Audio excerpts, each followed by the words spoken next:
मेंग्यू design के office में आज कुछ अलग ही माहौल था। सारे कलीग्स अजीब नज़रों से लिंगशी को देख रहे थे। लिंगशी हैरान होकर सोचती है, ये सब मुझे ऐसे क्यों देख रहे हैं। तभी एक फीमेल कलीग आकर कहती है, ये लिंगशी, मिस्टर जैंग ने तुम्हें अपने ऑफिस में बुलाया है। ये सुनते ही लिंगशी सब समझ जाती है और मन ही मन सोचती है, हाँ, लिन अर्लान ने ज़रूर जैंग टियानी को भड़का दिया होगा ताकि वो मुझे सबक सिखा सके। ये लिंगशी ऑफिस का दरवाज़ा खोलकर कहती है, मिस्टर जैंग। तभी अचानक उसकी तरफ एक फाइल फेंकी जाती है, लेकिन वो तुरंत बच जाती है। डायरेक्टर जैंग टियानी गुस्से में चिल्लाता है, ये लिंगशी, तुम्हारी वजह से हमने शैंगलाई के साथ काम करने का मौका खो दिया है। बड़ा नुकसान हुआ है। You are fired. अपना सामान पैक करो और अभी यहाँ से निकलो।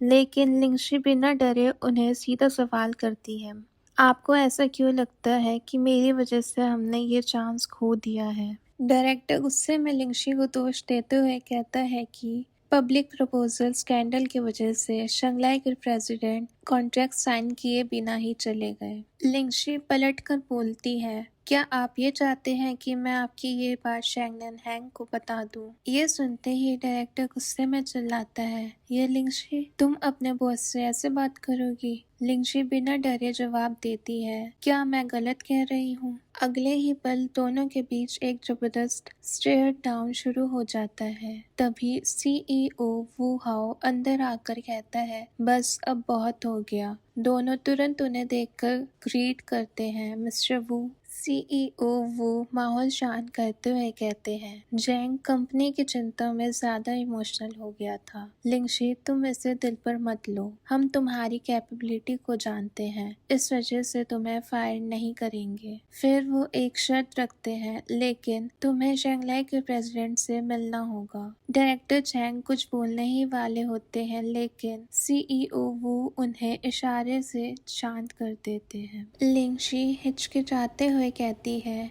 मिस्टर वू, अब शंघाई हमें इम्पोर्टेंस नहीं देते, तो मिस्टर चैंग मुझसे बात क्यों करेंगे? सीईओ वू समझाते हैं, चाहे जो हो, ट्राई तो करना पड़ेगा।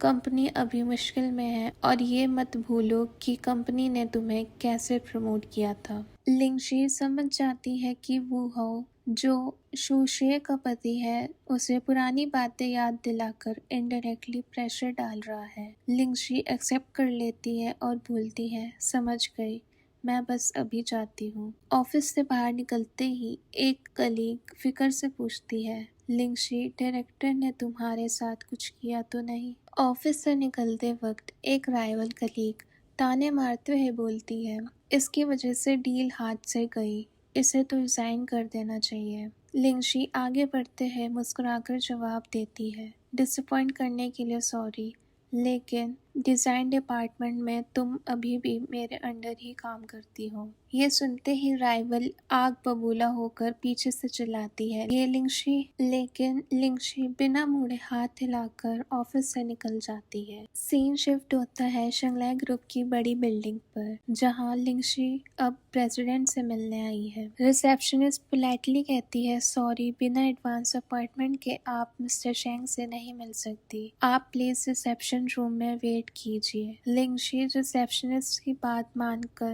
रिसेप्शन रूम में बैठ जाती है। वेट करते हुए वो मन ही मन सोचती है, शैंगनन हैंग शायद मुझसे कभी मिलने नहीं आएगा। तभी एक स्टाफ मेंबर आकर पानी और कॉफी ऑफर करती है। मिस, ये थोड़ा ड्रिंक लीजिए। लिंगशी कहती है, थैंक्स। स्टाफ मेंबर दरवाजा बंद करके चली जाती है और लिंगशी अकेले बैठकर वेट करती है। रिसेप्शन रूम के बाहर स्टाफ लेडी सरप्राइज होकर अपने सामने देखती है। शैंगनन हैंग वहां आता है और असिस्टेंट नर्वस होकर पूछती है, प्रेसिडेंट, मैं आपके लिए क्या कर सकती हूँ? शैंगनन हैंग चुपचाप रिसेप्शन रूम के ग्लास से अंदर देखता है, जहाँ ये लिंगशी अकेली कॉफी पीते हुए अपना फोन देख रही होती है। शैंगनन हैंग स्टाफ से कहता है, उसको ग्रीन टी पसंद है स्टाफ मुस्कुराते हुए बोलती है, ठीक है, मैं अभी चेंज कर देती हूँ। रिसेप्शन रूम के कांच के उस पार शैंगनन हैंग चुपचाप या लिंगशी को देखता रहता है। वो मन ही मन सोचता है, हम 6 साल से नहीं मिले, मैं तुम्हें पागलों की तरह ढूंढ रहा था। फिर उसके चेहरे पर उदासी छा जाती है। लगता है तुम अपनी लाइफ में खुश हो, तुम्हें अब पास्ट की कोई चिंता नहीं है। तभी लिंगशी को स्केच पैड पर एक आदमी का स्केच ड्रॉ करते हुए दिखाया जाता है और मोनोलॉग चलता है, मैं अब तुम्हारी लाइफ का हिस्सा नहीं हूँ। लिंगशी उस स्केच वाले पेज को पलट देती है। ननहैंग उसे देखते हुए अपने मन में बोलता है, लेकिन मैं, वो रेजोल्यूट एक्सप्रेशन के साथ सोचता है, तुम्हें अब दोबारा दूर नहीं जाने दूंगा।